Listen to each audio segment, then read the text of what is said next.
Deixa sua Bíblia aberta no livro de Romanos, capítulo 3.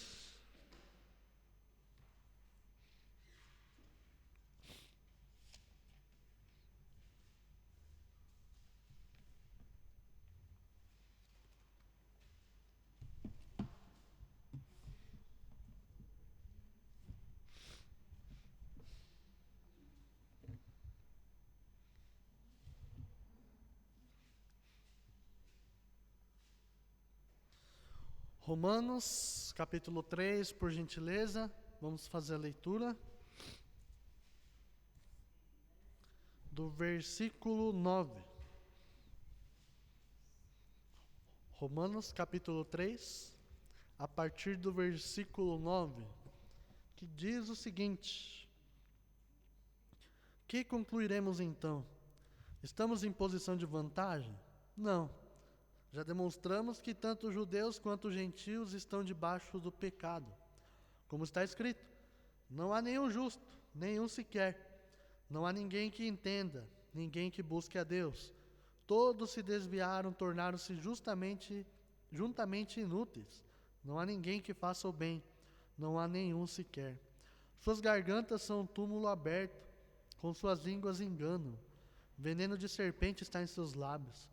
Suas bocas estão cheias de maldição e amargura. Seus pés são ágeis para derramar sangue. Ruína e desgraça marcam seus caminhos, e não conhecem o caminho da paz. Aos seus olhos é inútil temer a Deus. Sabemos que tudo o que a lei diz, o diz aquele que estão debaixo dela, para que toda boca se cale, e todo mundo esteja sob o juízo de Deus.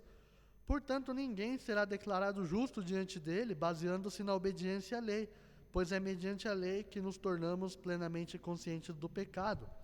Mas agora se manifestou uma justiça que provém de Deus, independente da lei, da qual testemunham a lei e os profetas, justiça de Deus mediante a fé em Jesus Cristo para todos os que creem.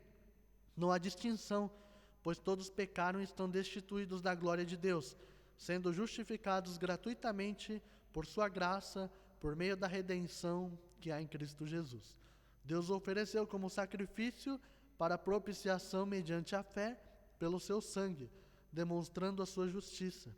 Em sua tolerância, havia deixado impunes os pecados anteriormente cometidos, mas no presente demonstrou a sua justiça, a fim de ser justo e justificador daquele que tem fé em Jesus.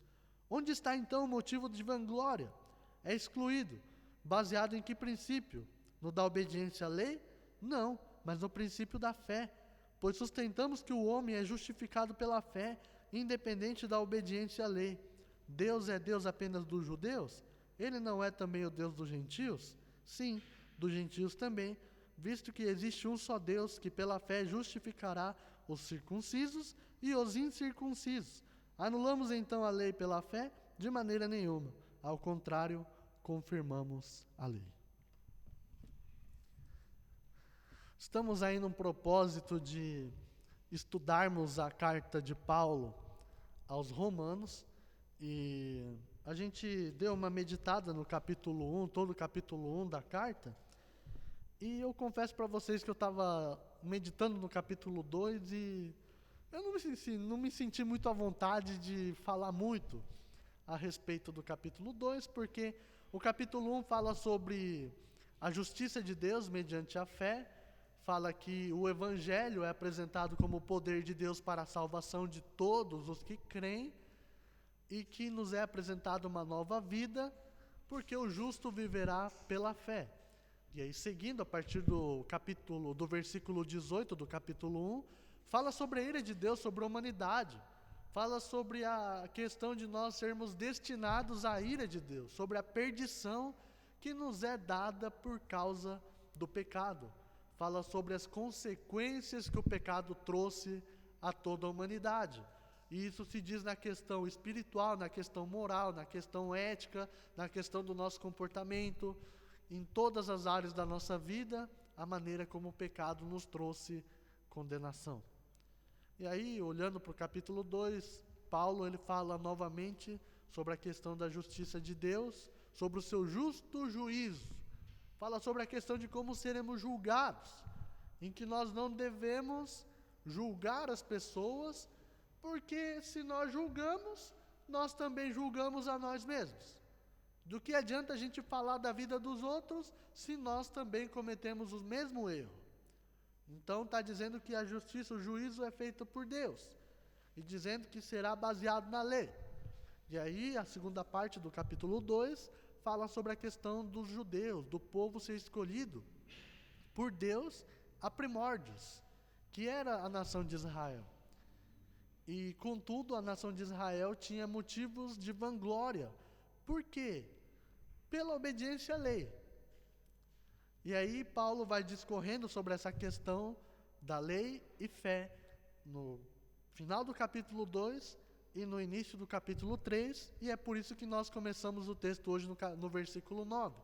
Então, existia na época um grupo de judeus convertidos ao cristianismo que se achavam melhores que os gentios, porque eles tinham no sangue a linhagem do povo de Deus. E aí Paulo vai citar o quê? Que primeiro o evangelho alcança os judeus e depois os gentios. E em toda a carta a gente vai perceber esse paralelo que ele faz, que o evangelho é o poder de Deus para a salvação de todo que crê, primeiro o judeu e depois o gentio. E aqui ele vai falar também, o juízo vem primeiro para o judeu e depois para o gentio, dizendo que primeiro o povo de Israel será julgado, porque eles tiveram conhecimento de Deus pela revelação da sua pessoa no Antigo Testamento. E posterior a isso, todas as nações passaram a conhecer Deus. Então, digamos que a primórdios eles tinham uma responsabilidade maior em relação à sua vida, à sua comunhão com Deus. Mas ao mesmo tempo que existe essa questão, entre aspas, vou colocar aqui essa separação desses dois povos, Paulo ele vai dizer no versículo 3, olha só o que ele começa dizendo no versículo 9. O que concluiremos então? Estamos em posição de vantagem? Não. Já demonstramos que tanto os judeus quanto os gentios estão debaixo do pecado. O que é o gentio? É todo aquele que não é judeu. Então eu e você somos gentios, segundo a Bíblia está dizendo. Então Paulo, ele afronta essa questão do orgulho dos judeus que eram convertidos, dizendo aqui, por acaso nós estamos em vantagens por sermos judeus? Não. Todos nós somos condenados por causa do pecado. Todos nós estamos em uma posição de desvantagem em relação a Deus por causa dos nossos pecados. E aí do versículo 10 até o 18, vocês podem perceber que ele faz uma citação aí, dizendo, não há nenhum justo, nenhum sequer. Não há ninguém que entenda, ninguém que busque a Deus. Todos se desviaram, tornaram-se juntamente inúteis. Não há ninguém que faça o bem, não há nenhum sequer. Aí ele termina até o versículo 18 fazendo citação do Velho Testamento. Por quê? Apoiando essa ideia de que o povo judeu estava condenado juntamente com o povo gentio. E essa citação ele cita aí, Salmos 53, Salmos 14, Salmos capítulo 5, Salmo capítulo 10, e ele vai fazendo uma lista daquilo que o salmista traz do que era a vida do povo em relação a Deus. Todos pecaram. Se a gente vê, o próprio salmista, o próprio Davi, que escreveu a maioria dos salmos, ele não teve uma vida reta diante de Deus. Davi não foi um exemplo em questão moral, em questão de vivência. Mas por que Davi foi considerado o homem segundo o coração de Deus? Porque ele tinha um coração pronto a se arrepender. Quando ele percebia que ele errava, ele mudava rapidamente aquilo que estava dentro dele. E isso agradava a Deus, porque ele reconhecia o seu erro.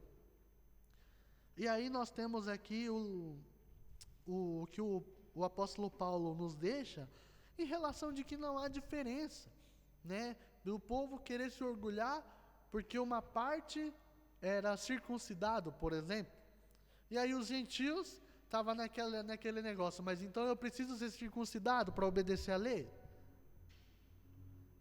Inclusive teve até um concílio o Concílio de Jerusalém, onde teve o quebra-pau lá entre o apóstolo Paulo e o apóstolo Pedro, pela questão da circuncisão.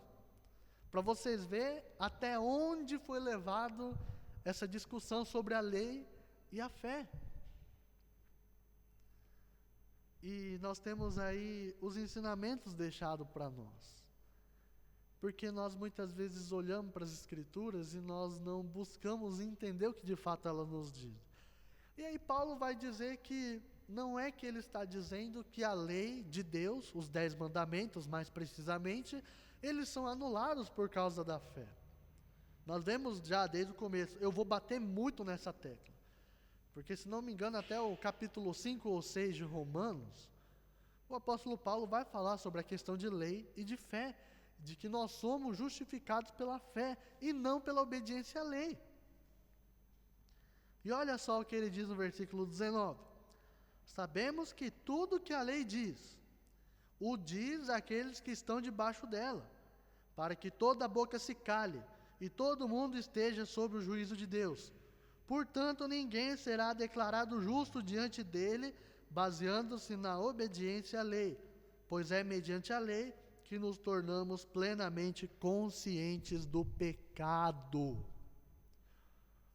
Para que existe a lei? Muitos vão responder, inclusive eu afirmava isso, que a lei existe para ser cumprida. Vamos pensar na lei dos homens. A lei dos homens, sim, existe para ser cumprida. Por exemplo, você não pode roubar o pertence de uma pessoa dentro de uma sociedade. Você não pode se apoderar do carro de alguém que não seja seu. Você não pode invadir uma propriedade sem que ele esteja no seu nome com uma escritura. Você não pode andar sem roupa na rua porque você estará praticando, tentativa ou pudor. Você não pode fazer muitas coisas que são regidas na lei, e tudo isso nós devemos obedecer, porque somos cidadãos dentro dessa sociedade, e existe um conjunto de regras que devem ser seguidas. Agora, a contrapartida em relação à lei de Deus, obviamente nós devemos nos esforçar para obedecer à lei de Deus. Mas a questão é que a lei, ela nunca existiu para nos salvar. Muitos vão pensar que no Antigo Testamento o povo era salvo por obediência à lei. Mas na verdade não. Olha o que Paulo está dizendo. Ninguém se declara justo diante da lei, baseando-se na obediência dela. Pois é mediante a lei que nos tornamos plenamente conscientes do pecado. Para que a lei serve? Para a gente saber quem nós somos. A lei de Deus nos traz consciência dos nossos pecados. A lei de Deus nos faz entender que nós somos pecadores. E é por isso que quando nós vamos falar de Jesus para uma pessoa, nós precisamos trazer à tona da consciência de que precisamos resolver um problema. E é um problema grave, cá entre nós. A não observância da lei nos traz um problema grave, chamado pecado. E o pecado destrói totalmente a nossa natureza, a nossa vida com Deus. E aí nós vamos chegar lá. Porque o pecado nos separa da presença de Deus. E essa separação da presença de Deus, a Bíblia chama de morte. E não é uma morte física, mas é uma morte espiritual. E aí nós temos aí uma série de coisas para a gente levar em consideração quando se tratamos de lei e fé. Os 10 mandamentos, eles devem ser considerados por todos os cristãos, tanto é que Paulo fala que a lei não é anulada por causa da fé. Mas, por exemplo, se você for citar os 10 mandamentos, me fala se você consegue obedecer todos eles. Amar a Deus com todo o seu coração, com toda a sua força, com todo o seu entendimento. Ou, se a gente pegar do Velho Testamento, não ter outros deuses a não ser o Criador. Você consegue, por toda a sua vida, não ter outros deuses ou não fazer outros ídolos, a não ser o Criador de todas as coisas? A gente pensa que, sabe, criar um Deus para a nossa vida é a gente fazer uma estátua gigante e se prostrar diante dela. Porque essa era a idolatria praticada pelo povo do Velho Testamento. Mas muitas vezes, os deuses da nossa vida estão ao nosso redor. Muitas vezes o Deus da nossa vida é a pessoa que está ao nosso lado. Sabe quando você ama mais a pessoa do que o próprio Deus? Onde você deixa a sua identidade ser corrompida por causa que você ama essa pessoa. Você deixa de ser quem você é por causa da pessoa que está ao seu lado. Porque você depende dela. Porque você vive por ela. Não estou dizendo que você não deve amar. Não estou dizendo que você não deve se esforçar para um relacionamento sólido. Mas a questão é que o seu amor maior, o seu primeiro amor, deve ser somente de Deus, todos os dias da sua vida. Você consegue não quebrar esse mandamento? Já começamos mal. E o segundo mandamento, não te farás outros ídolos. Aí pega o gancho do primeiro mandamento. Terceiro mandamento, dos 10, não usar o nome de Deus em vão. Você usa o nome de Deus em vão? Eu juro por Deus, que eu não estou mentindo. Sabe, gente, são coisas assim simples, que a gente não percebe, tropeça na lei de Deus. Não podemos usar o nome de Deus em vão. Ou você vai lá, em nome de Jesus eu vou. É melhor você nem falar. Muitas vezes a gente perde a oportunidade de ficar quieto.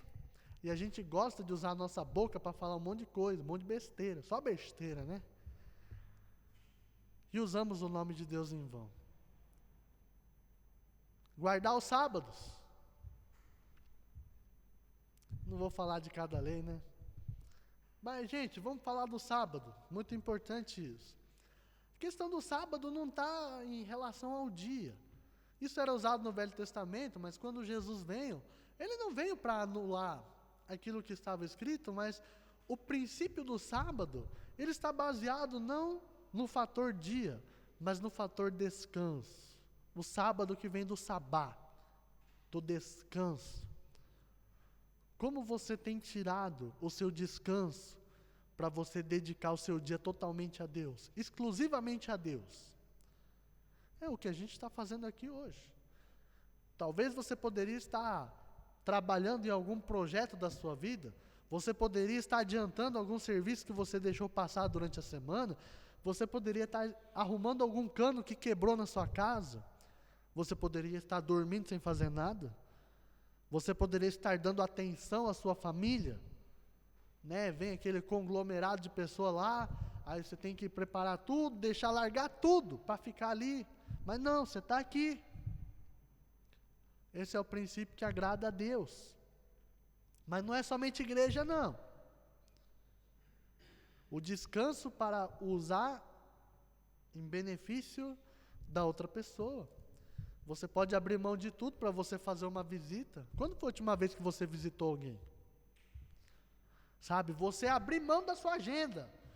Fala, irmão, eu vou te visitar porque eu preciso conversar com você, eu preciso saber como você está. Se tiver alguma coisa que eu possa te ajudar, eu vou me dispor. Quando foi a última vez que você fez isso? Precisamos pensar nessas coisas. A vida com Deus não é só a gente olhar para o nosso umbigo.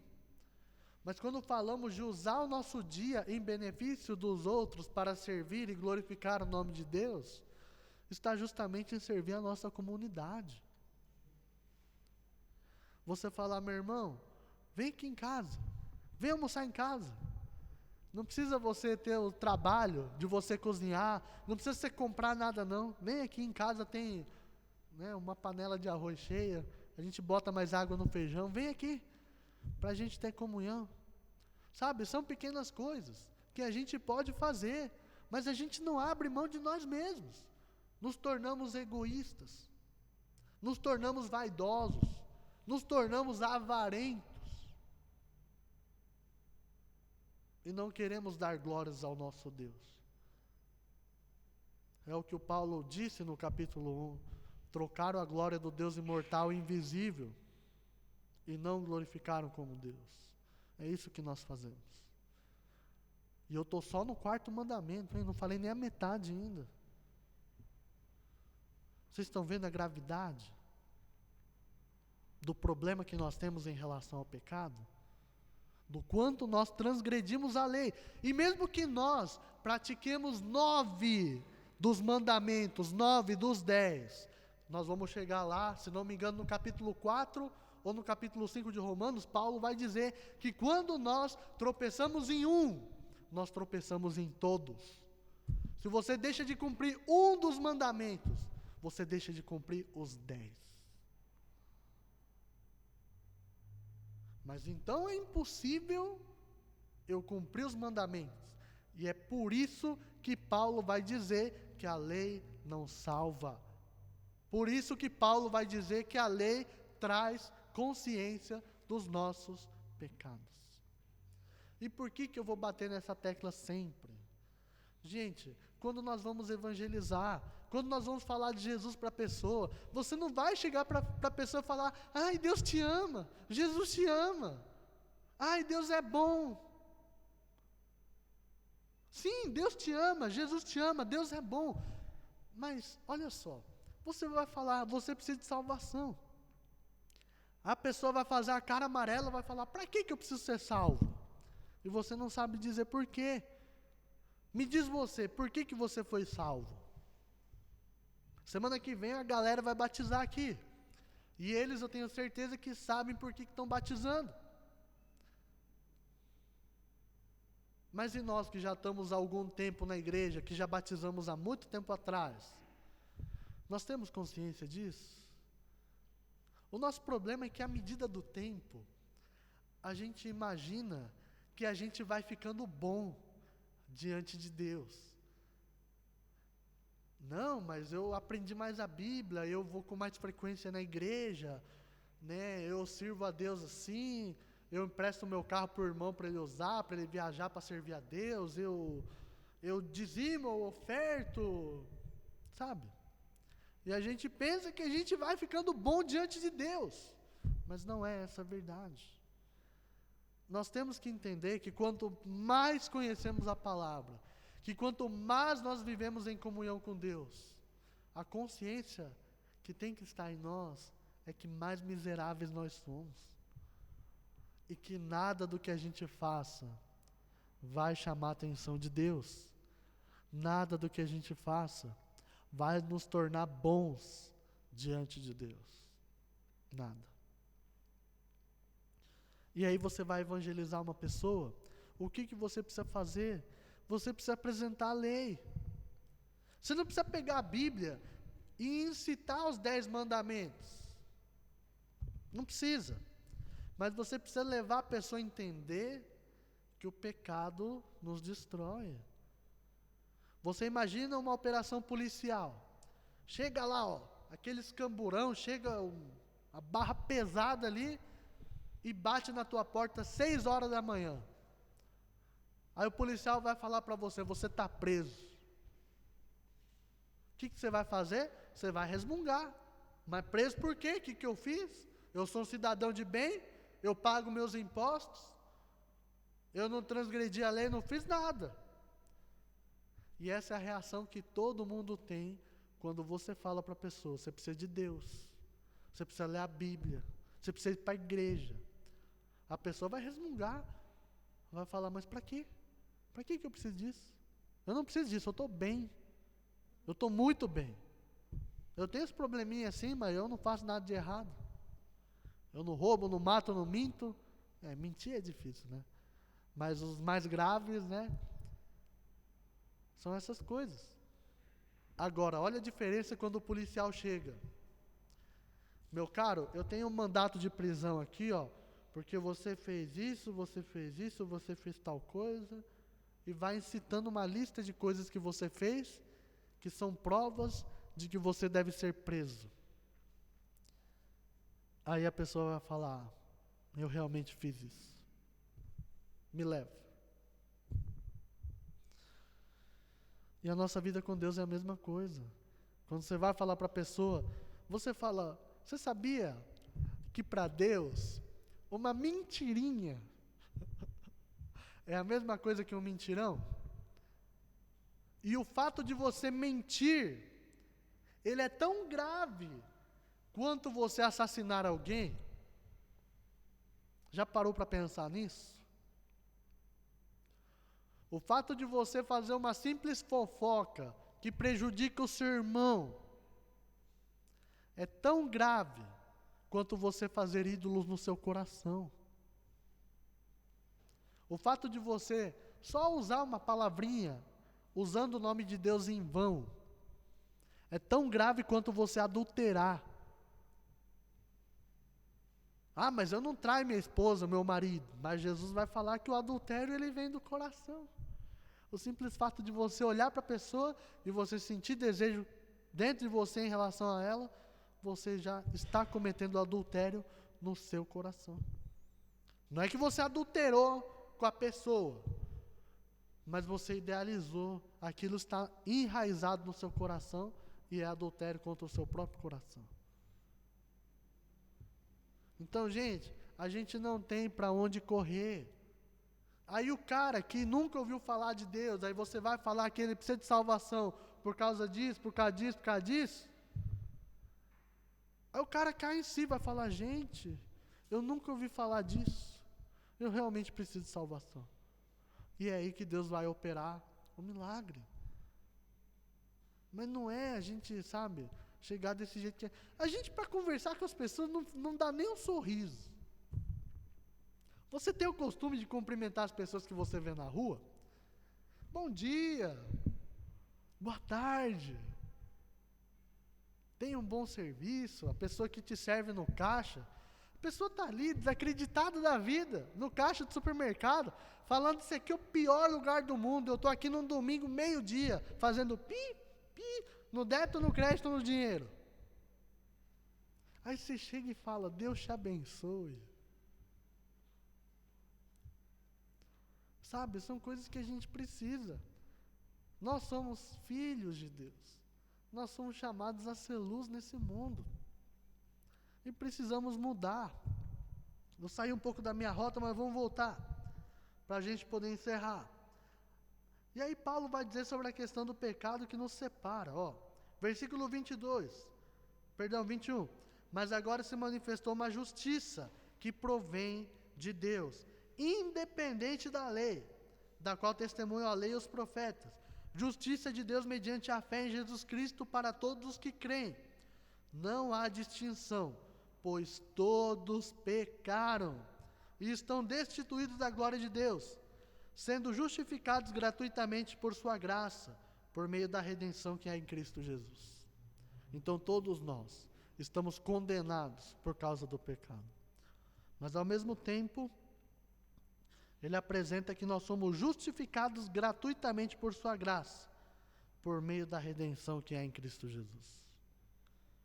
Deus nos torna justos pelo sacrifício de Jesus na cruz. Nós não somos justificados pela observância da lei. Nós não nos tornamos justos porque obedecemos à lei. Nós somos justificados porque Jesus morreu na cruz e derramou seu sangue em favor de nós. E como que a gente aceita o sacrifício de Jesus para nos tornar justos? Pela fé. E novamente batemos na tecla da fé. Se você não crê, não tem como Deus operar na sua vida.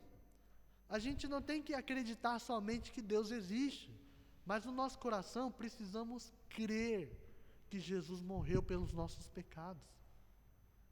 E Deus o ressuscitou dentre os mortos no terceiro dia. Não tem outro jeito, não tem outro meio, não tem outro caminho. Jesus disse: eu sou o caminho, a verdade e a vida, e ninguém chega ao Pai a não ser por mim. Não existe outra forma de nos achegarmos a Deus. E nos tornar justos, vamos falar, o que é justiça? Quando nós cometemos um crime, nós devemos pagar pelo crime. Assim como o policial foi lá na nossa casa, falou, você vai ser preso, você vai pagar numa cela. Ou você vai pagar com ação social, com doação, com serviço comunitário, assim como o juiz estipular. No caso da nossa vida com Deus, você sabe como que paga? Pelos crimes acometidos contra Deus? É com morte. É derramar de sangue. Sabe, a cruz, ela não diz a respeito de Jesus, mas diz a respeito de nós. Porque era nós que deveríamos ser crucificados. Era nós que deveríamos derramar o nosso sangue pela culpa que nós carregamos. Era nós, somente nós. Mas aí Jesus, ele foi o sacrifício para pagar a nossa conta. Jesus se fez pecador, mesmo não havendo pecado. E foi aí que Deus fez justiça por mim e por você. Por isso ele fala, somos justificados gratuitamente, por sua graça, por meio da redenção que há em Cristo Jesus. Foi Ele que pagou a nossa conta, por isso é pela graça, e é por isso que ninguém quer Jesus, porque todo mundo quer comprar a salvação, seja com dinheiro, com dízimo, ou seja, dando coisas, ou comprar a salvação no sentido de fazer boas obras, mas nós já entendemos que não são as boas obras que vão nos salvar. Você pode fazer o que você quiser, você pode doar para uma família pobre que está passando fome, você pode levar a cesta básica, você pode fazer a campanha do agasalho, você pode acolher órfãos na sua casa, você pode fazer tudo que é obra boa, você não será salvo por causa disso. Deus não precisa das nossas obras. Nós somos salvos pela graça, mediante a fé, por meio da fé. E nós precisamos ter essa certeza no nosso coração. Por meio da redenção que é em Cristo. Por que nós precisamos de um redentor? Porque o pecado nos escraviza. Nós somos escravos do pecado. Uma pessoa que mente, ela precisa mentir mais. E ela vai se afundando na mentira. Ela mente tanto que até ela acredita nas mentiras dela. Uma pessoa que é viciada em pornografia, quanto mais ela consome pornografia, mais presa ela fica naquilo. Uma pessoa que trai o seu cônjuge, ela precisa continuar traindo. Por quê? Porque somos escravos do pecado, quando não conhecemos a Cristo. Mas Cristo nos trouxe redenção. E a palavra redenção na Bíblia, ela literalmente faz alusão a um escravo que é liberto para viver sua vida. E nós somos livres em Cristo Jesus. E aí, versículo 25, agora sim eu vou encerrar, prometo para vocês. Deus ofereceu como sacrifício para propiciação mediante a fé, pelo seu sangue, demonstrando a sua justiça. Em sua tolerância havia deixado impunes os pecados anteriormente cometidos, mas no presente demonstrou a sua justiça, a fim de ser justo e justificador daquele que tem fé em Cristo Jesus. Então, meus queridos, Deus ofereceu Jesus para a propiciação dos nossos pecados. Voltando no capítulo 1, o apóstolo Paulo fala sobre a ira de Deus, sobre a humanidade, que era uma degradação moral e espiritual. O mundo está totalmente perdido. Por causa do quê? Por causa da ira de Deus, por causa do pecado. Inclusive, Deus acabou com a humanidade uma vez no passado. Isso é prova da sua ira. Mas quando a Bíblia fala de propiciação, que Jesus é a propiciação dos nossos pecados, está dizendo que Jesus, ele nos livra da ira de Deus. É graças ao sacrifício de Jesus que eu e você não passamos pela ira de Deus. Que você já deve saber que é o inferno, que é uma eternidade sem a presença de Deus. Onde você clama, onde você grita, onde você chora, onde você tem o ranger dos seus dentes assim, ó, que você não consegue mais. Você pode gritar, espernear, Deus não vai estar lá. Você não vai ter para quem pedir ajuda. Essa é a ira de Deus sobre a humanidade. Mas em Jesus Cristo, Ele nos livra dessa ira. Nos livra totalmente.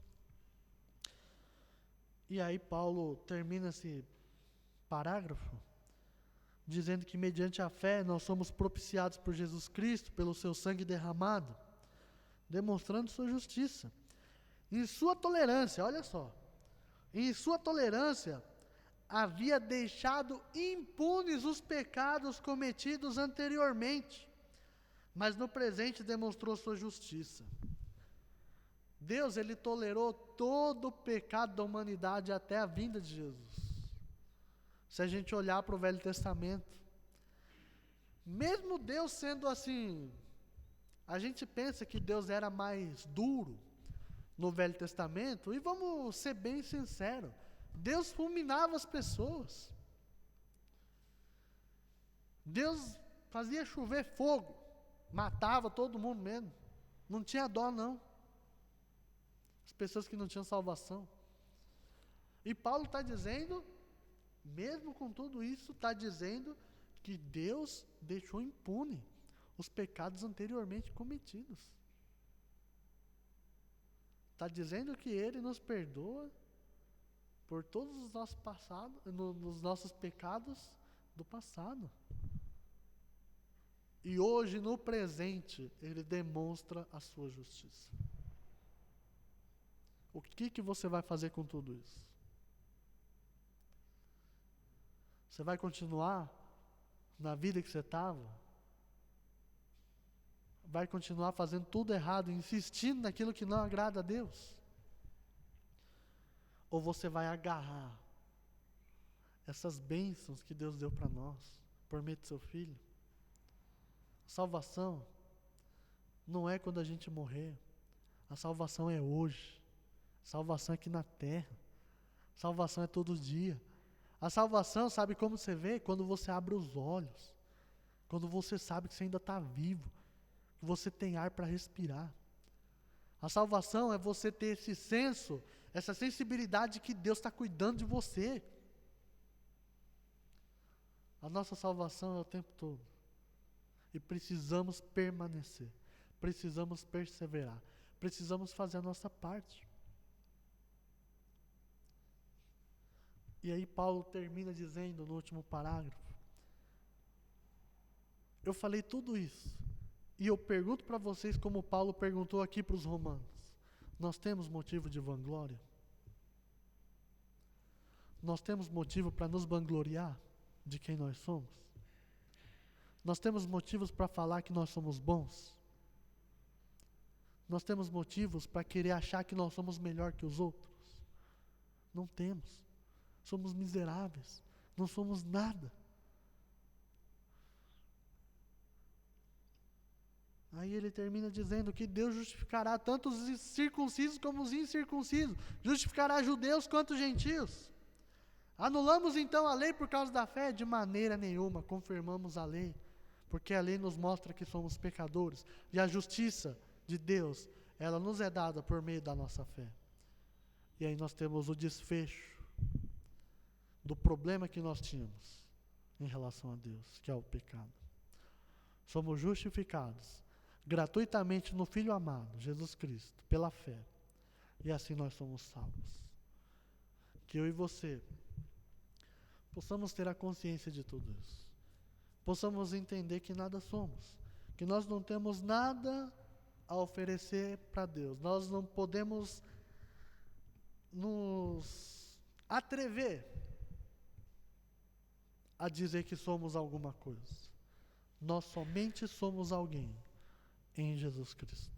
Somente nele, para todo sempre. Amém? Vamos fazer uma oração?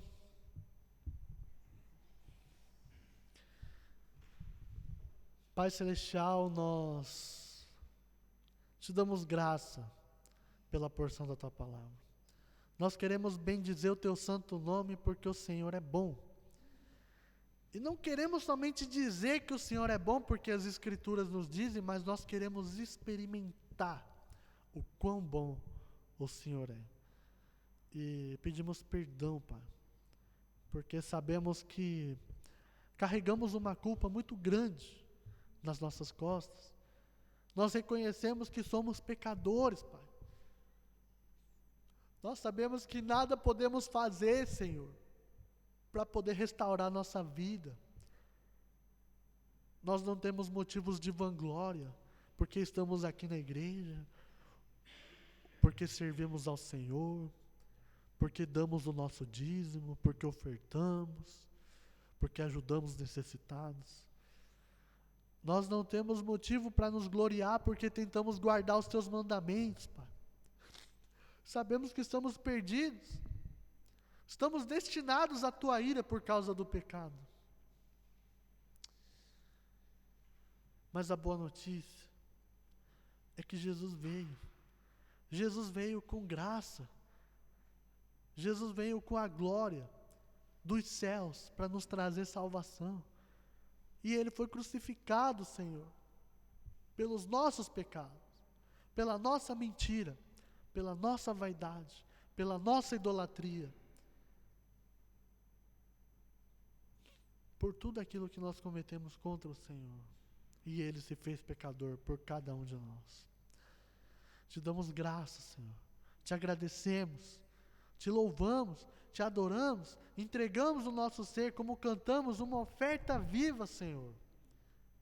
Não pelos recursos que o Senhor nos dá, não pela família que nós temos, mas é pela salvação, é pelo dom gratuito de Deus que nós ganhamos por causa do sacrifício de Jesus. Nos ajude, Pai, a ter essa consciência todos os dias da nossa vida. Nos desperte, Senhor, quanto à nossa fé, quanto ao nosso coração. Não nos permita, Senhor, estar com o coração duro, com o coração obscurecido, trocando a glória do Deus invisível e imortal pelas coisas que são terrenos.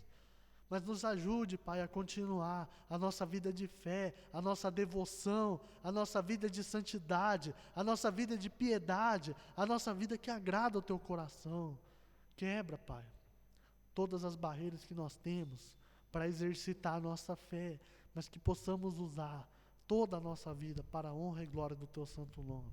Que o Senhor nos ajude, que o Teu Espírito Santo nos conduza, nos dê força, nos dê sabedoria, nos dê disposição, Pai, nos dê bom ânimo e nos dê esse renovo que nós precisamos para poder andar com o Senhor até que o Senhor venha. Nos ajude, nos dê força, nos dê graça e assim pedimos por uma semana na Tua presença, por tudo aquilo que o Senhor pode nos proporcionar, Pai, nos capacitando para o nosso trabalho, para os nossos estudos, para os nossos afazeres do dia a dia, seja quais forem, em tudo que a gente possa achar graça no Senhor e a gente possa glorificar o Teu santo nome. Provê as nossas necessidades, sejam elas físicas, sejam elas financeiras, sejam elas na saúde, sejam elas na nossa vida espiritual, que o Senhor possa nos atender de acordo com as nossas necessidades e o Senhor não venha desamparar o Teu povo. Eu oro em favor de cada um dos meus irmãos aqui, para que o Senhor imponha as Suas mãos sobre a vida deles, sobre os seus familiares, sobre tudo aquilo que eles estão passando, Senhor. O Senhor possa ser aclamado e o Senhor possa ouvir o clamor da Tua igreja todos os dias, Pai. E assim, em tudo nós te pedimos e te damos graça em nome de Jesus. Amém.